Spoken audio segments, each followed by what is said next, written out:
Yeah. It's a nice time of year, isn't it? Should be back in New York for the Easter parade, but, now, let me say something. That's 8 guests Johnny Carson hated so much, and he banned them for life. One unforgettable night, an A-list celebrity completely lost it and hurled a drink straight into Johnny Carson's face right there in public. Not long after, a furious Las Vegas icon stormed into Johnny's office, ready to throw punches and settle the score like a street fight. And the protege Johnny once treated like family, the one he personally mentored and trusted, stabbed him in the back for a rival network. These weren't your average Hollywood spats or harmless late-night rivalries. These were full-blown wars against the most powerful man in show business. You see, Johnny Carson wasn't just the king of late-night television. He was the gatekeeper to stardom itself. To cross him was not just to lose an invitation to The Tonight Show. It was to lose your ticket to Hollywood. For decades, his smile ruled the screen, but behind it was a quiet authority that could make or break careers overnight. And tonight, we're pulling back the curtain on the hidden blacklist that shook Tinseltown to its core. 8 guests who went too far, broke Johnny's trust, and paid the ultimate price for defying the legend. The father-daughter feud that tore apart a Hollywood legacy. Of all the names etched into Johnny Carson's notorious blacklist, one stood out, not just in ink, but in fire. This feud wasn't born from a drunken outburst or a spat on live TV. No, this one was personal. It cut straight to the soul. For Johnny Carson, it wasn't about business. It was about betrayal. It was about trust. It was about Joan Rivers. Joan wasn't just another comedian lucky enough to sit on his couch. She was his discovery, his chosen one, the guest who went from making him laugh to making television history. Back in the early 1980s, Johnny didn't just admire Joan, he crowned her. He made her the permanent guest host of The Tonight Show, a title that had never existed before. That move wasn't just bold, it was monumental. When Johnny stepped away, Joan didn't just fill in, she became the voice of late-night America. Carson didn't just share his stage, he shared his throne. He trusted her with his empire, his audience, his legacy, and for years, their bond seemed unbreakable. To Joan, Johnny wasn't merely a mentor, he was the father she'd never had in show business. To Johnny, Joan wasn't merely a rising comic, she was family. He discovered her back in the smoky comedy clubs of New York in the 1960s, when her jokes barely earned chuckles and doors kept closing in her face. But Johnny saw something different, something raw, sharp, and brilliant. He gave her that one shot on national television that changed her life forever. As Joan later admitted, Johnny made me, and she meant it. He wasn't just her ticket to fame, he was her validation, her biggest believer, her Hollywood guardian. His approval wasn't just flattering, it was everything. But in Hollywood, loyalty isn't carved in stone, it's scribbled in pencil. And in 1986, that pencil mark got wiped clean. A brand new network, Fox, was hungry to make history. They weren't just launching a few shows, they were launching a revolution. And to challenge the unbeatable reign of The Tonight Show, they needed more than talent. They needed firepower. They needed someone bold, familiar, and unstoppable. Someone who could stand toe-to-toe with Johnny Carson himself. Their eyes locked on one name, Joan Rivers. The offer that landed on her table was dazzling. A late-night show of her own, total creative control, and a paycheck that made even seasoned stars blink twice. It wasn't just an opportunity. It was the kind of dream Hollywood rarely offers twice. But this wasn't just a contract. It was a test of loyalty disguised as a golden ticket. And when she signed on that dotted line, she didn't just agree to host a show. She unknowingly declared war on the man who had made her a star. Her hands trembled with excitement and dread. She knew exactly what this meant. This wasn't a promotion, it was provocation. Deep down, Joan wasn't out to betray Johnny. She agonized for weeks, pacing her home, torn between gratitude and ambition. She didn't want to hurt him. She wanted to explain, to see that this was business, not betrayal. Night after night, she reached for the phone, calling his office, hoping for a chance to speak, to say Johnny "Johnny, please let me explain." But Johnny Carson wasn't a man easily reached. He lived behind walls built of silence and distance. And then the unthinkable happened.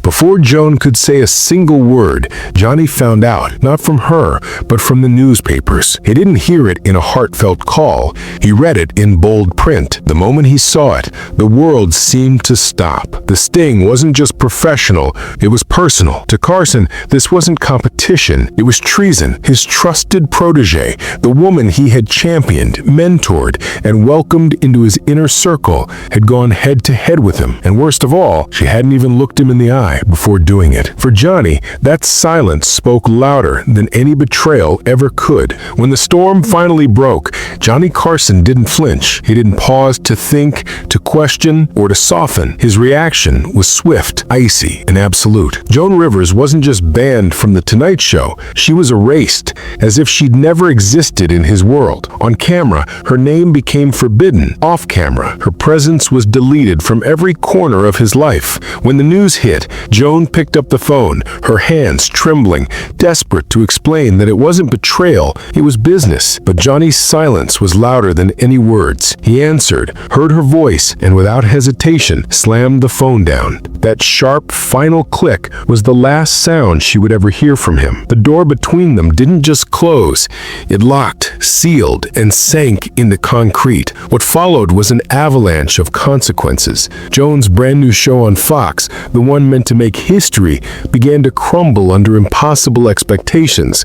The very executives who once hailed her as the future of late night turned on her overnight. The headlines were cruel, the ratings collapsed, and then the unthinkable happened. Her husband, Edgar Rosenberg, consumed by the humiliation and the weight of failure, took his own life. Left in the ruins of her career and her marriage, Joan was shattered, but still, somewhere, deep inside, she believed maybe Johnny would understand her pain, that maybe, just maybe, her old friend would show an ounce of mercy. So she picked up the phone one last time, praying for a human voice on the other end, a simple word of compassion. But the call went unanswered. The silence told her everything. The exile was permanent. Years passed.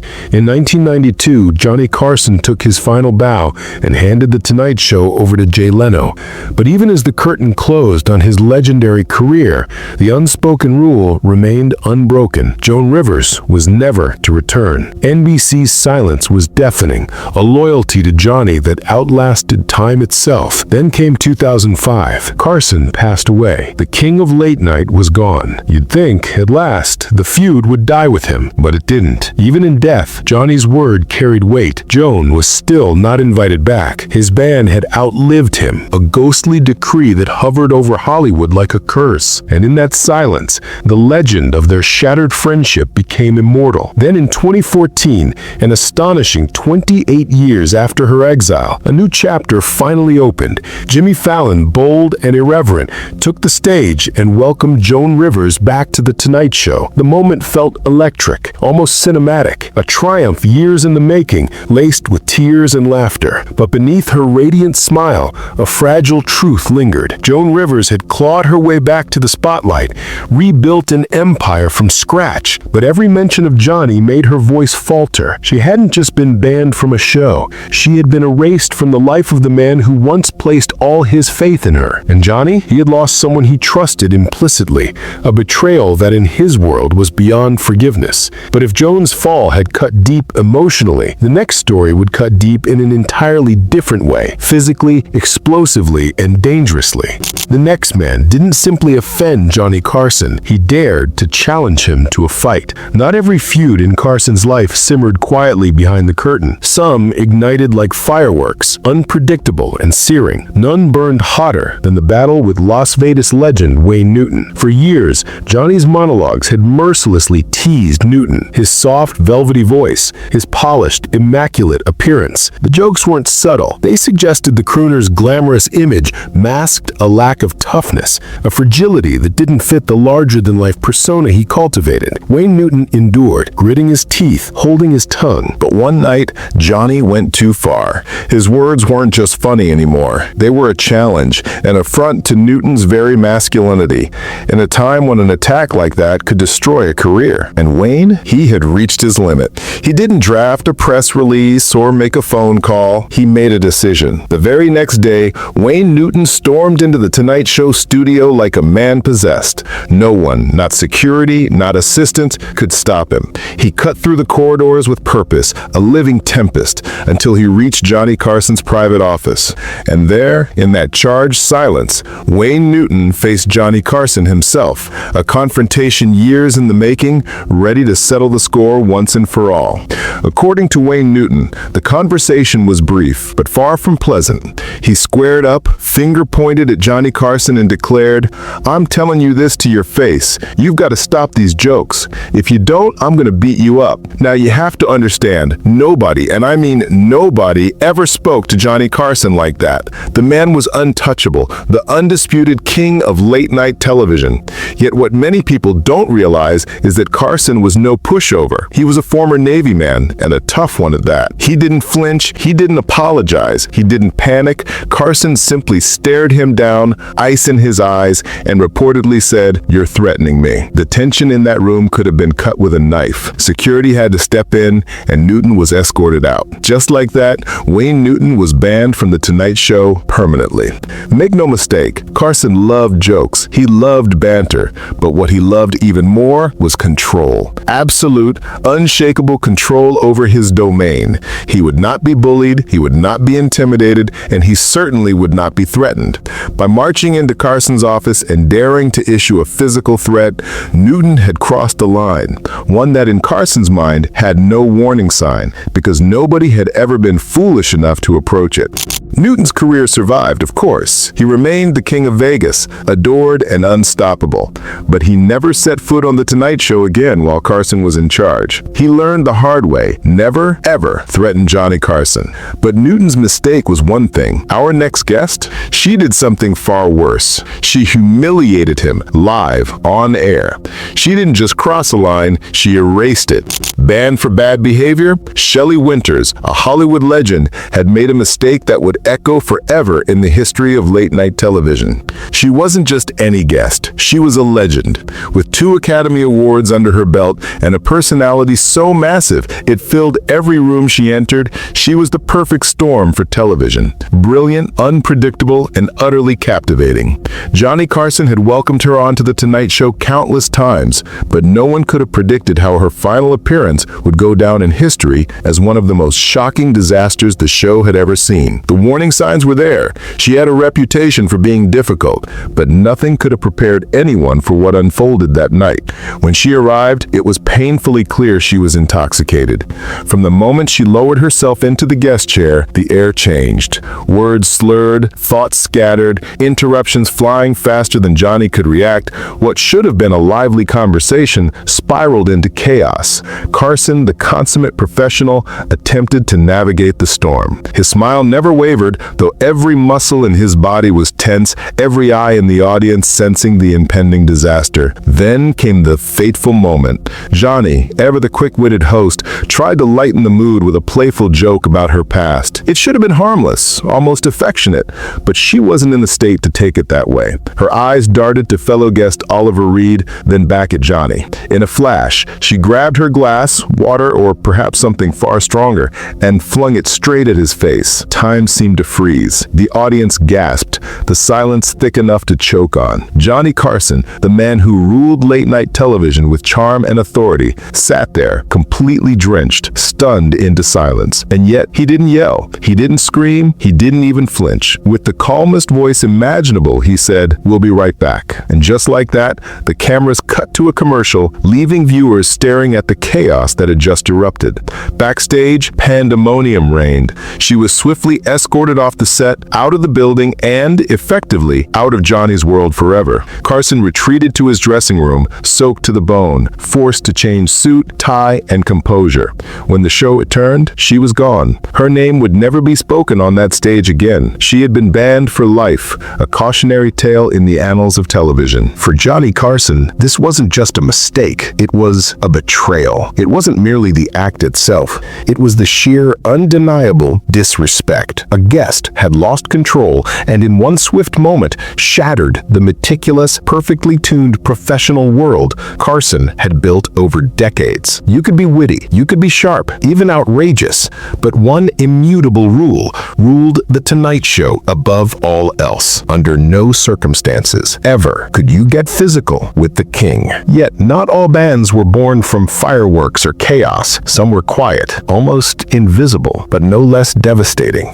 The next person to disappear from Carson's world was banned for an entirely different reason: annoyance. Relentless, ceaseless, no shouting match, no drunken scandal, no headline-grabbing betrayal, just ghosting. In Hollywood, a city built on explosive breakups, public feuds, and scandalous firings, to be silently erased is a power move of the coldest, most absolute kind. That guest was Rich Little, the legendary impressionist. For years, he wasn't just a recurring guest, he was practically part of the furniture. One of Johnny's absolute favorites, a fixture of The Tonight Show. Little appeared dozens and dozens of times, each segment a guaranteed hit. In the high-stakes world of late-night television, where one bad appearance could sink an entire hour, Rich Little was a home run every single time. The producers loved him, the audience adored him. His uncanny, razor-sharp impressions of celebrities and politicians made him untouchable. And then he vanished. Calls from producers stopped. Weeks melted into months. Months stretched into years. No invitations, no explanations. What had happened? There was no explosive argument backstage, no viral on-air meltdown, no scandal that splashed across Hollywood trades. Rich Little himself was left bewildered, searching for answers that never came. His manager, sensing a looming career crisis, tried to intervene. Calls were made to the show's powerful bookers, but the bookers, loyal to their king above all else, gave the same polite, unwavering answer: "Sorry, Johnny's schedule is packed." A schedule is always packed, but when it stays packed for a year, then 2, then 3, the message is unmistakable. Something profound had shifted behind the curtain, and Rich Little, once a beloved fixture of The Tonight Show, had been quietly, irrevocably erased. The truth? It wasn't an official ban. Not exactly. It was a soft ban, a quiet, unofficial blacklisting, and it happened for 2 very clear reasons. The first reason, Johnny Carson got sick of him off camera. You see, Rich Little wasn't just a guest. He was a performance machine with absolutely no off switch. On a talk show, commercial breaks are sacred. They're a lifeline for the host. A few precious minutes to breathe, sip water, gather your thoughts, just be a normal human being. But Little, he didn't stop, not for a second. When the cameras went off, he leaned over and whispered to Johnny as Richard Nixon. He cracked jokes to the producers as Jack Benny. Every single interaction was an act. He never, ever just spoke as himself. And for Carson, that wasn't funny. It was torture. Because here's the thing about Johnny. He was magnetic on camera, yes, charismatic, hilarious, but off camera, he was intensely private, brutally authentic. A Midwesterner at heart, he despised fake small talk. He loathed phoniness, and Hollywood types who couldn't turn off their act, they drove him up the wall. After delivering a flawless monologue, interviewing A-list movie stars, what Johnny craved most was a moment of normalcy. But Little gave him the exact opposite. A one-man show he never asked for, running full throttle. It wasn't conversation, it was performance theater,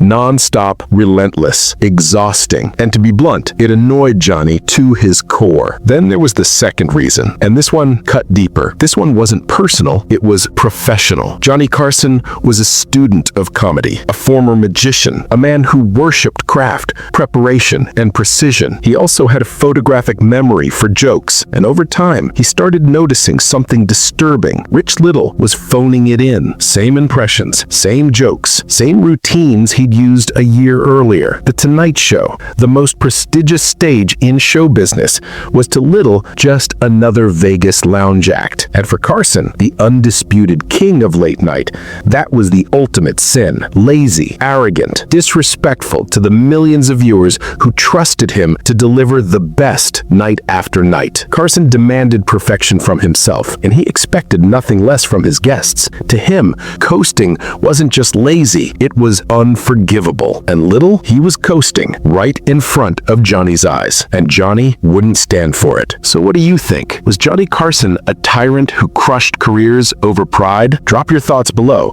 and don't forget to like and subscribe. You know the late night wars are far from over.